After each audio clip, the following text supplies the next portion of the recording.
She come in the house, changed her clothes. She told me that she was going back upstairs to her friend's house, and that's the last time I saw her.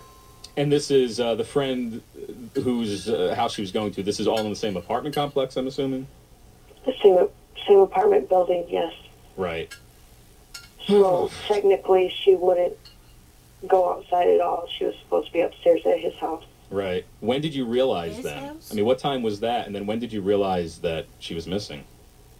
It was like within 20 minutes. Another little girl come in who had stayed the night with me, and she said that Nevaeh is riding her bike or her scooter in the road.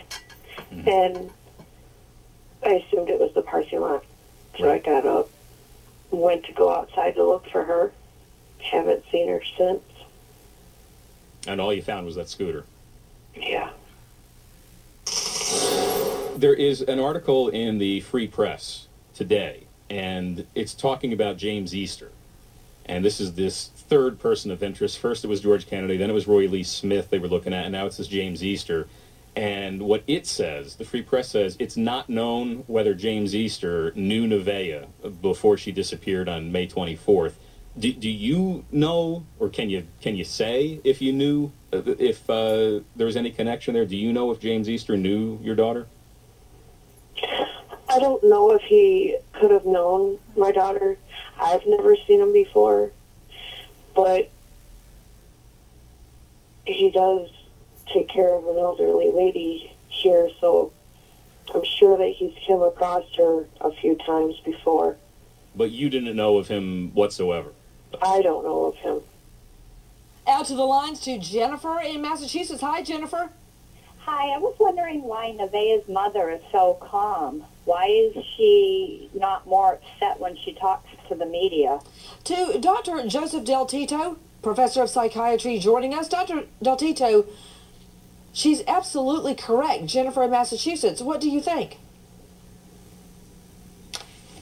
About her that raises certain suspicions, but as we know, different people react differently in these horrendous situations. Some people are just in a state of detached shock, but certainly it's suspicious, the lack of emotion or how the emotion doesn't match up to the situation or the words that are being spoken. Dr. Del Tito, she's going on the airwaves defending her sex offender boyfriend. Now, she says he's just a friend, but her family and relatives say that they are dating, whatever that means. So she has the wherewithal to do that while her daughter is missing. That's a disconnect to me. Oh, there are a lot of disconnects in this case, and it sounds like this woman is associating with a lot of, let us say, at least unsavory characters. I mean, there are a couple we know about, but we don't know who we don't know about, but certainly the suspicion there is that the whole environment may be polluted with people of suspicious character. Back to the lines. Trish in Texas. Hi, Trish. Hello, friend. Hi. What's your question, dear? You are so awesome. What would we do without you, Nancy?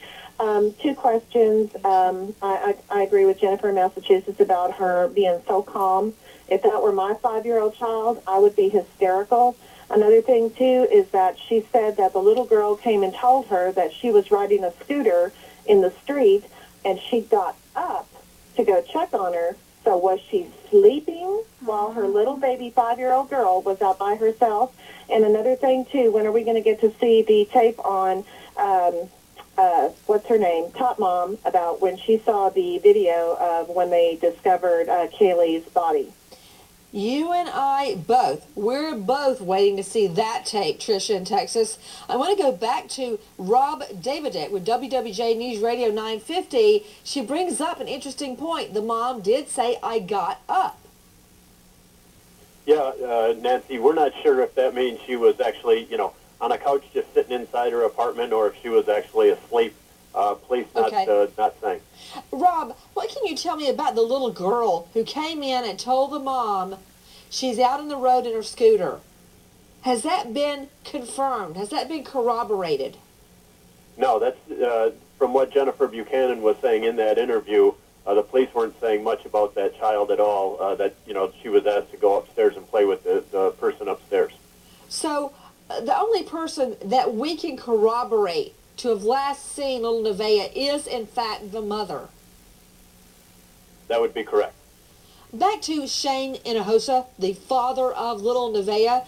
Shane, I'm a little confused about what she told you. She says she flunks the polygraph because of one question about her relationship with the sex offender.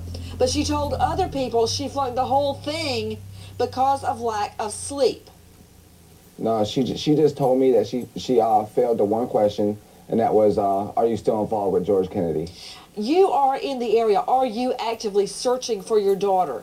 Oh yeah, I'm out. I'm out all day. Doing what? Searching woods. We were on four-wheelers searching a whole bunch of areas. We've covered a lot of ground. And what about the mother? She's been in the house the whole time. Doing what? I have no idea. Have you talked to her? I talked to her yesterday, and I just asked her, why are you letting her hang around a sex offender? And she just said, I don't know. Why isn't she out searching? I couldn't tell you. The media wants to know. A lot of people want to know, why isn't she out searching for her little girl as well as the father is. I'm out day and night. I was out until 4:30 in the morning.